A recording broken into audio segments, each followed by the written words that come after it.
Good morning, welcome to Andrew study corner. இப்போ நம்ம இந்த வீடியோவில் என்ன பார்க்க போகிறோன்னா ஸ்மார்ட் ஸ்டடி டைம் டேபிள். இப்போது நம்ம நிறைய மார்க் வாங்கணும்னா அதுக்கு ஒரு ஸ்மார்ட் ஸ்டடி டைம் டேபிள் இருந்தால் தான் நிறைய மார்க் வாங்கணும். அந்த ஸ்மார்ட் ஸ்டடி டைம் டேபிள் எப்படி பண்ணாலும் இப்போ நான் இந்த வீடியோவில் சொல்கிறேன்.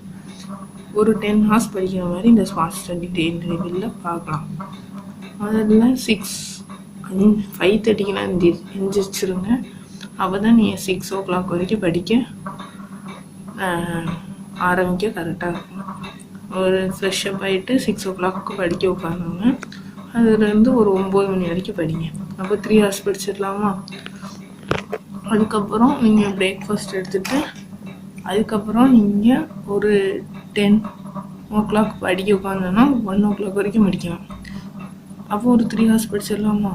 அதுக்கப்புறம் நீங்கள் 1 o'clock லஞ்ச் டீலாம் எடுத்துகிட்டு 5 o'clock இல்லைன்னா ஒரு 6 o'clock படிக்க உட்காருங்க. 5 o'clockனா 9 o'clock வரைக்கும், 6 o'clockனா ஒரு 10 o'clock வரைக்கும். அப்போது நீங்கள் ஒரு 4 hours படிச்சிடலாமா? டோட்டலாக 10 hours படிச்சிடலாம். நீங்கள் இந்த 10 hours-ஐயும் அழகாக யூட்டிலைஸ் பண்ணிடலாம். இந்த வீடியோ உங்களுக்கு பிடிச்சிருக்குன்னு நான் நம்புகிறேன். ரொம்ப யூஸ்ஃபுல்லாக இருக்கும்னு நம்புகிறேன். உங்களுக்கு இந்த வீடியோ பிடிச்சிருந்துச்சுன்னா லைக் பண்ணுங்கள், உங்கள் ஃப்ரெண்ட்ஸுக்கு ஷேர் பண்ணுங்கள். அப்படி நீங்கள் சப்ஸ்கிரைப் பண்ணாங்கன்னா சப்ஸ்கிரைப் பண்ணிவிட்டு பக்கத்தில் இருக்க பெல் பட்டனை கிளிக் பண்ணிக்கோங்க. தேங்க்யூ.